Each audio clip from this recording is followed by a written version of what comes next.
There has been an ongoing need for medical attention with patients during the diagnosis phase. Neurologists need an increasing amount of help with communication and the bedside manner. Neurology, in its simple meaning, is the study of the nervous system, although neurology also has many other aspects that tend to be overlooked. For example, communication skills are essential for neurologists. Another skill for neurologists is teamwork. Neurologists have to communicate with family members, nurses, caregivers, and sometimes other neurologists.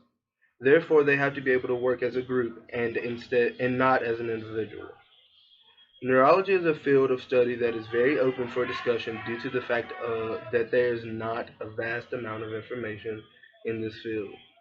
Throughout the years, neurology has gained a great deal of facts, but the main source of all of this data is patients.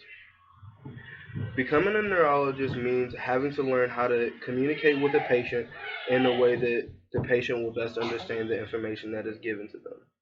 Straustein showed that neurologists can potentially warn a patient based on his or her phrasing of his or her first few sentences. He also found that it is essential a neurologist demonstrates empathy to the patient and that they are there for the patient. It is also very important that the neurologist stay informed on all of the newest changes in order to diagnose their patient thoroughly. Another very important aspect about being a neurologist is knowing that a specific attitude can easily channel over to the patient's attitude.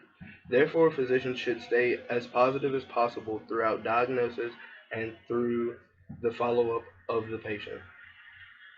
In addition to medical knowledge, Williams concluded that physicians should also stay updated with their methods and tools used during diagnosis in order to give the patient the most accurate and thorough data as possible.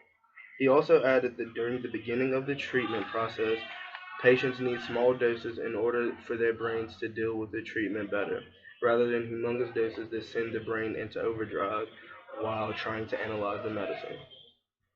During communication of diagnosis, physicians know that it is very important for the patient to feel comfortable.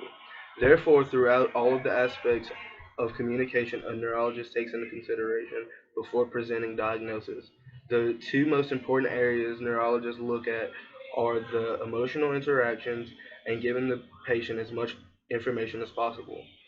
Also, the information the neurologist gives the patient should be simplified in order for the patient to understand the information that is being presented to them.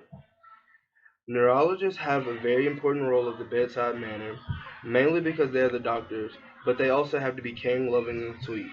Neurologists must try to conform to their patient's personality and to his or her needs and wants. Most importantly, patients get very discouraged when being diagnosed with any type of disease. Therefore, physicians have to stress hope in order for their patients to want to continue to fight for their lives. Thank you.